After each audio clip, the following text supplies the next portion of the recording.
Gobekli Tepe, with no evidence of settled agriculture whatsoever, seemed to be purely ceremonial in character.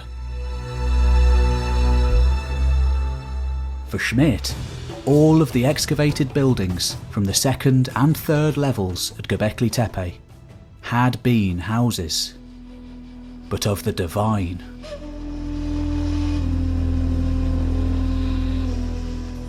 At least in the lower levels, built not by early Neolithic farmers, but by hunter-gatherers, still living from the foraged bounty of the earth. Just maybe, like Greek Delphi or Cusco in Peru, sacred navels of the earth, where pilgrims would travel from afar for sporadic festival activities. That right there was a documentary that is telling the conventional story of Gobekli Tepe, the most ancient site that we know of today. It is a megalithic structure.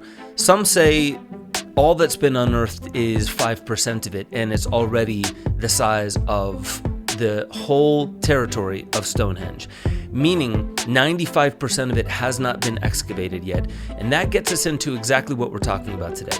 While I am going to show you a little bit of Graham Hancock and his debate on Joe Rogan Experience that has to do with the traditional view of archaeology and who hunter-gatherers were they advanced enough to be able to produce a site like Gobekli Tepe? Or are we talking about a more advanced civilization than the hunter-gatherers? I'm not going to get into that part of it as much, but I do want to take you through a little bit of the history just in case you are unaware of it. Gobekli Tepe is very interesting. I'm going to get into a little bit of Matthew Lacroix's work on the Stage of Time, who takes us all the way to Ionis, which is also in present-day Turkey. There's also Karahan Tepe and various other sites in the same area. So this is what we're talking about as the breadbasket of more advanced civilizations. We see this here far longer than conventional history tells us.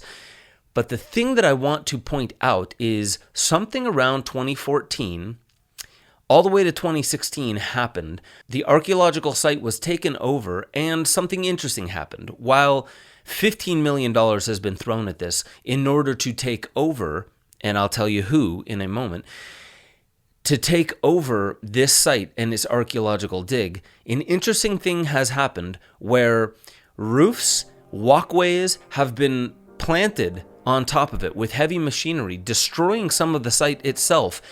Also, quite a bit halting all of the digging happening at this area. The question is why?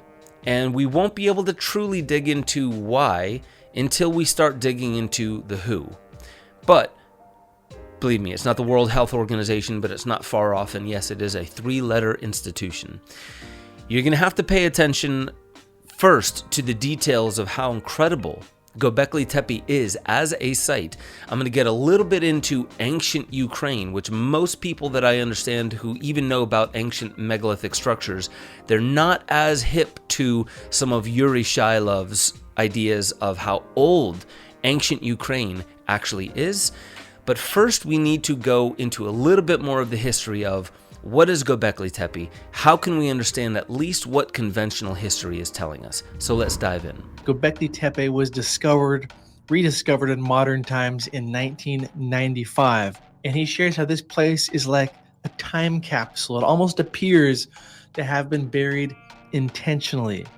Now, Gobekli Tepe is not only one of the most mysterious ancient sites on Earth, but as Jimmy breaks down, it is one of the world's oldest sites at 11,600 years old and one of the largest at over 22 acres in size. That's 50 times larger than Stonehenge. Now, the discovery of Gobekli Tepe totally upended the version of history most of us were told growing up, that civilization basically emerged from Mesopotamia around 6,000 years ago. It messes that up because it's way older than 6,000 years ago. And the crazy thing is, mainstream archaeology is being forced to admit that. So they're having to rewrite their timelines. Now, Jimmy breaks down how the site is comprised of approximately 200 massive T-shaped pillars, but the majority of these pillars are still buried underground. But they've all been identified using ground-penetrating radar. These are up to 20 feet tall, and they weigh approximately 10 tons. And on the few that have been excavated, when you look up close, they feature these incredible 3D zoomorphic animal-like carvings. So these are not primitive. At this site, there was some form of advanced knowledge and possibly even ancient technology used. And Jimmy points out, you also have to consider, how did the ancients transport these massive pillars before the invention of the wheel? Now, he points out that only 72 of the 200 plus pillars seen by ground penetrating radar have been excavated in the span of 29 years since excavations first began, again in 1995. So 29 years, and they've only uncovered 72 of over 200 pillars. So right there, you can see there are fantastic carvings. This wasn't just a statue attached to a large pillar. The pillar was carved around this zoological formation. So right there you can see these are ginormous pillars, and the precision you would need, even with today's tools, to be able to make these giant pillars, and then from that original stone to carve these zoological forms, is quite a bit more than what you would imagine hunter-gatherers having. Now, I do want to go to a Joe Rogan Experience clip that shows Graham Hancock, and he's debating this idea that this couldn't have just been what the conventional archaeologists believe, being even advanced hunter-gatherers. This must have been an advanced civilization altogether. Let's see that clip. But at Gobekli Tepe, no one lived there. There's no tools. There's no. Well, you're talking about 12,000 years old, though. But if it's buried, there should be pottery. There's no pottery, no writing, no articles of clothing. No one lived there. Well, you're saying nobody lived there, so why should they have pottery? Why should pottery be in the fill? Why would they go along and break some pots and stick it in the artificial fill? How fill? about something? They're trash something that would indicate it's a different kind of people than what we're used to seeing in the archaeological record. Well, in other words, it's just rubbish that they poured in. It's just stones and earth, buckets of it. In other words, Graham, for you to gain support for your theory amongst mainstream archaeologists, they want to see positive evidence to overturn the old theory. In other words, the burden of proof is on the person challenging the mainstream. I completely agree. In every field. But isn't there some proof that the mainstream idea of these hunters and gatherers never had anything in what the theory was that would indicate these people were capable of building something even remotely the size of Gobekli Tepe? Yeah, to me, that's the stunning beauty of this find. It overturns our ideas of primitive hunter-gatherers that could not do this. Apparently they can. That's one possible assessment. That's right. So I call this, somebody else calls it, the bigotry of low expectations. It's like we had this kind of low expectations for these hunter-gatherers. Maybe we should jettison that idea. And in my own other field of the history of religion, it also threw that off, because this apparently was a kind of a spiritual, religious. That's the wrong word. They wouldn't have used. Actually, nobody can know that. That's right. So, but if it was, this is the big National Geographic article emphasized that maybe this is the very first religious spiritual temple ever built, because they didn't live there, so they went there for a reason. Isn't it also possible that this is signs that civilization was more advanced 12,000 years ago than we thought? Okay, more advanced. What do we mean by advanced? We're talking about the ability to construct an amazing structure. Well, okay. How big was it? Like, how tall are these stone? Some of them are 20 feet tall. Yeah, but some of them are smaller with astronomical alignments. Klaus Schmidt called it a center of innovation. He was intrigued by the way that agriculture emerges around Gobekli Tepe at the same time that Gobekli Tepe is created. I mean, he went on record with me, perhaps he's not right, but he went on record with me as saying that was the first agriculture. These were the people who invented agriculture. Now, to me, the notion that a group of hunter-gatherers wake up one morning and invent megalithic architecture, the world's largest megalithic site, and at the same moment invent agriculture, stretches credulity a bit. I'm quite with Joe Rogan and Graham Hancock here. The idea that, now I'm not going to say it's impossible that we haven't somehow just lumped hunter-gatherers into some more primitive and thereby somewhat dumber kind of an iteration of humanity. perhaps they did know how to create these ginormous structures before the invention of the wheel. And perhaps we just think that the wheel was invented later because that's the first sign of a wheel. It's hard to really know, but I do think that Graham Hancock is taking it cautiously, but also very much so looking at the evidence, saying these structures were dedicated to astrological fixtures, meaning pointing towards true north. That is more than what we would attribute to hunter-gatherers. They have deep cosmological understanding. And then they build a temple to that. And that temple was completed, at least completed, 11,600 years ago once it was dug. That means that in order to believe that it's only 11,600 years ago is to believe that they built it. They took all the time to build it and then instantly buried it in. Now, that is kind of possible because they didn't find any rubbish, if you will. They didn't find any clay pots or spearheads or any evidence that people actually used this site. So many people believe this is one of these ancient sites that were used not as a living or a dwelling place, but it was for people to congregate at certain times of the year.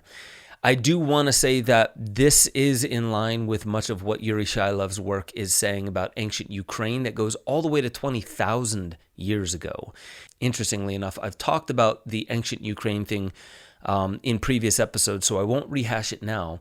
But I do want to show you that there is this idea that if we are to take the original archaeological evidence and say that, okay, all this really shows us is that agriculture was understood far earlier, but this was still hunter-gatherers, then what does that say about hunter-gatherers? We really need to pause and wonder if hunter-gatherers actually were very advanced gypsies. They could do agriculture, they understood how they could settle, but they actually treated the entire planet as their home and they wandered about. That's possible. But the interesting thing is really what happens around 2014. Klaus Schmidt, the original German archaeologist who was in command of this entire dig at Gobekli Tepe, he died in his pool. Nobody says that there's anything odd about him dying in this pool, but the very following year, we have Graham Hancock taking up the torch of this new idea of what Gobekli Tepe could mean to conventional archaeology. And he is going to debate in 2015, 1 year after Klaus Schmidt's death, he is going to debate Psychedelica. And Psychedelica is, let's say, the rock star of archaeology in the conventional sense. I want to show you a little bit of Derek Olsen's, what Derek Olsen has captured as far as the debate between Psychedelica and Graham Hancock, and why that debate barely happened the way that a true and honest open debate should have happened in 2015. Then we'll move to what happened in 2016. Let's check out the debate between Psychedelica and Graham Hancock. Some have said he's one of the most famous archaeologists in the world. And so, again, back in 2015, he had agreed to participate in this public debate with Graham Hancock. Again, I would say Graham is the foremost leader of the alternative history camp of researchers. Now, each was supposed to give a 1-hour presentation, followed by a debate in which the audience would join in with questions. However, at some point before the debate, Zahi had refused to even accept a coin toss to decide the speaking order of the debate and insisted that Graham speak first only. Zahi is like in a corner of the room and he looks up and he sees on the screen a picture of researcher and author who has since passed away, Robert Bauval. And Robert Bauval is pictured in one of Graham Hancock's slides.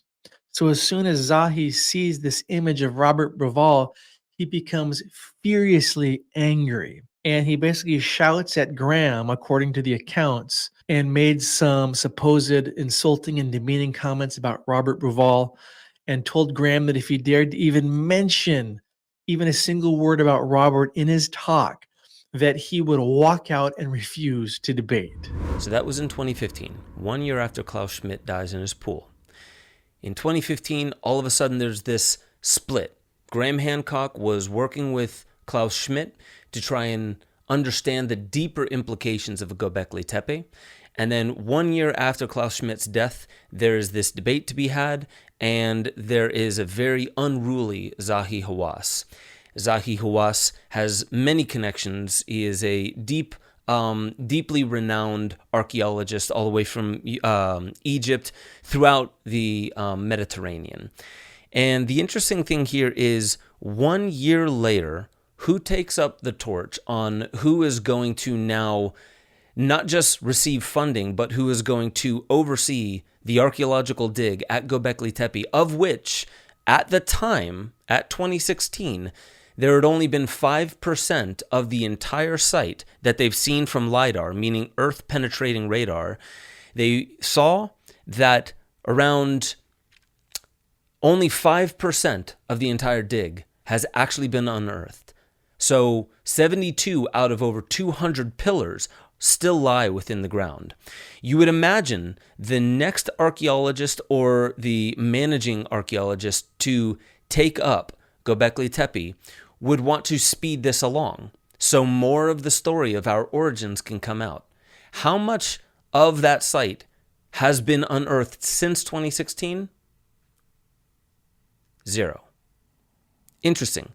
Well, let's ask why. Now, this comes from Jimmy Corsetti at Bright Insight on YouTube. He's been following this for quite some time, and he just recently posted the disturbing truth around what's happening with Gobekli Tepe. Let's check it out.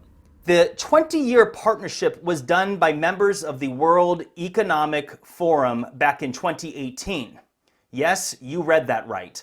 The tentacles of the WEF has seemingly infiltrated the world's oldest and most mysterious structure in all of human history. In fact, the chairman and CEO of the Dogus Group is a Turkish billionaire by the name of Ferit Sahank, who is a longtime member of the World Economic Forum. And not only that, he's on the Forbes list of top billionaires in the world. And this 20-year partnership deal involving Gobekli Tepe was literally announced at the annual World Economic Forum meeting in Davos, Switzerland. They even had an ice sculpture of Gobekli Tepe carved outside the meeting itself. I mean, you can't make this up. But how on earth have I never heard of this before? I suppose that since it was back in 2016, few were talking about the WEF at that time, as it wasn't until just the last few years that they've received so much global attention. Why on earth is the World Economic Forum and their members even associated with management and excavations at Gobekli Tepe? As was described in their agenda, the first steps involved in the 20-year partnership was setting up the infrastructure for tourism and preservation, which included protective roofs in order to prevent weather and the elements from affecting this now exposed site. However, notice that the very foundation and support beams of this roof is comprised of, is literally stabbing into the ruins itself. But more than that, notice in these various images, including different angles around the site, clearly show that the permanent viewing platform is not only obstructing the view of different parts of the site, which is a bit ironic, but more importantly, it is quite literally impeding the site from being fully excavated, as it's sitting directly on top of portions of the site that have not yet been dug. And by the way, here's a question. When exactly were these two orchards of trees, which are located in the midst of ruins of Gobekli Tepe, when were they planted? Because I found an aerial photograph from 2004, and as you can see, these two sets of orchards were not there at this time as compared to a more recent photo. And get this, the wife of the late archaeologist Klaus Schmidt, who was the prestigious German professor who first began excavations at Gobekli Tepe until he unfortunately passed away in 2014, but his widow was an archaeologist herself, and she was invited to tour the new facilities at Gobekli Tepe in 2018. And what she witnessed upset her deeply and ended up garnering worldwide outrage when it was reported. And went on to say that they are doing everything in a rush that Klaus did not want, as he knew it would destroy Gobekli Tepe. And that she cannot begin to explain the extent of the destruction which she witnessed that morning. She said, and I quote, "My sorrow is hard to articulate. Every time I visit there, I see another fragmentation coming to light. And went on to say that as part of the construction of a protective roof, parts of the wooden walkway have been removed on the assumption that they would be put back later. However, now they are building a permanent concrete walkway instead, she said. So the wife of Klaus Schmidt, the archaeologist who died in 2014 but was the managing archaeologist for Gobekli Tepe, she went and she visited the site and she noticed that concrete and stone were being poured over the site itself, damaging much of the site. And for these awnings that are there to protect the site, the 5% of the site that they dug up, the awnings are spiking into the archaeological complex itself, damaging it. You could just say, oh, Ben, you're just harping on the World Economic Forum. I've said nothing about their involvement in it. I left that all up to Jimmy Corsetti. I'm just saying it's very curious that, for one, they would plant an orchard on top of it. And that's not just me saying that. That's Jimmy Corsetti who found that out. And then on top of it, the wife of the previous archaeologist went there and said, this is exactly what my husband, my late husband who died in 2014, was worried about, that something would halt the excavation of the site. In a sense, how could you not be asking, why would you halt the site or the dig of the site?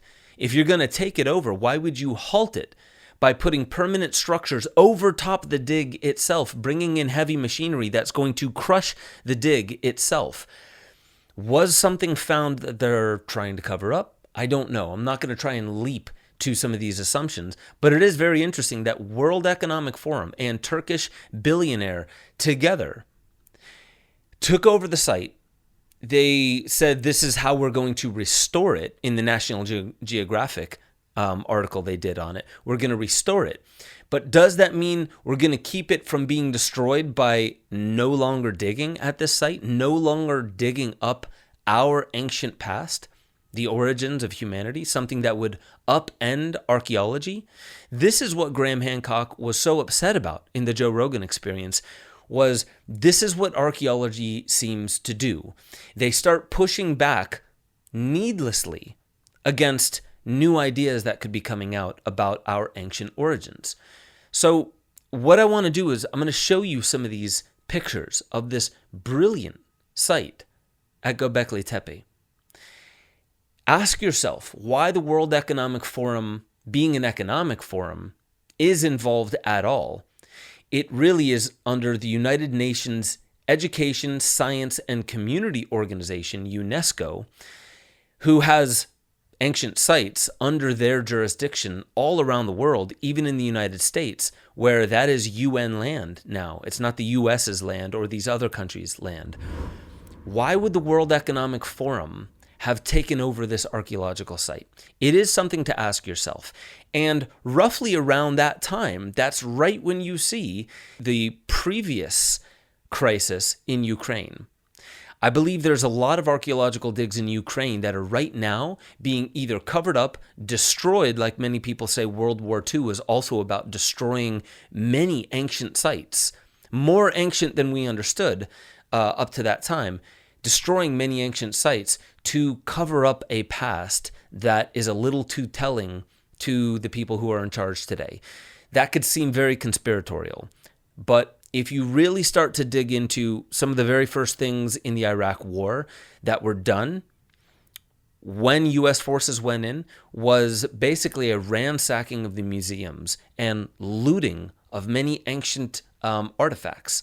So this is quite, at least interesting to say, that around 2014, 2015, 2016, something started happening in this region, across the Black Sea and all the way into Turkey in Anatolia, to take these very, very ancient sites and to put them under new jurisdiction. That's my personal conspiratorial view.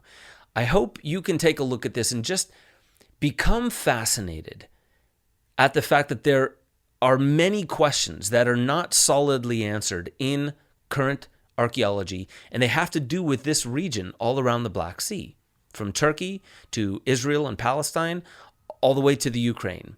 So if you're not questioning these things, My question to you would be, why not? Last thing I'm going to say is at Karahan Tepe, which is only 200 years younger. It's still in Turkey. 11,400-year-old site. There's this guy named Nekmi Karul. That is who is the managing archaeologist on site. There's a few things about him that, okay, whatever. He's just a typical guy. And so the Me Too movement comes in, and there's two people who are claiming sexual assault from this guy. That shouldn't have to mean anything saying that this guy's entire career needs to be tarnished, in the same way that Russell Brand, what he's built, now that years later people are coming out and saying that he sexually assaulted them, perhaps he did.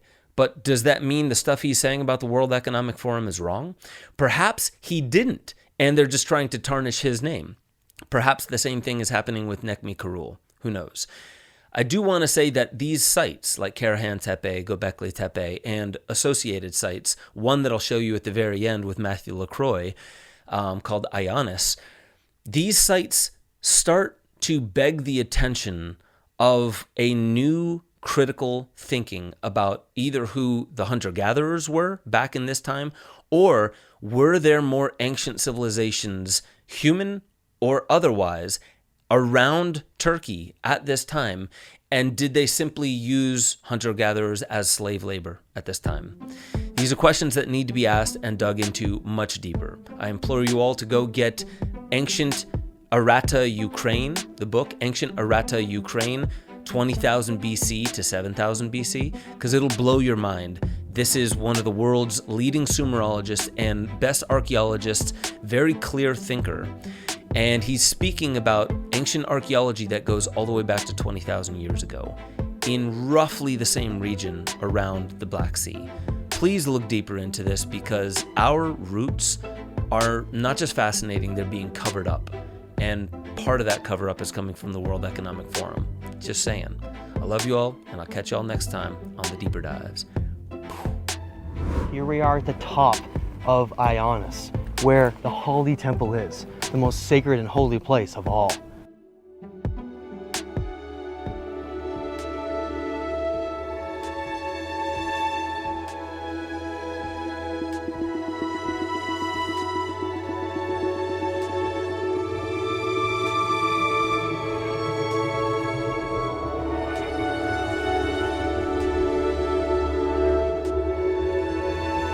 As the setting sun illuminates the inner sanctum of Ionis Temple, the magic that once existed here seems to come to life.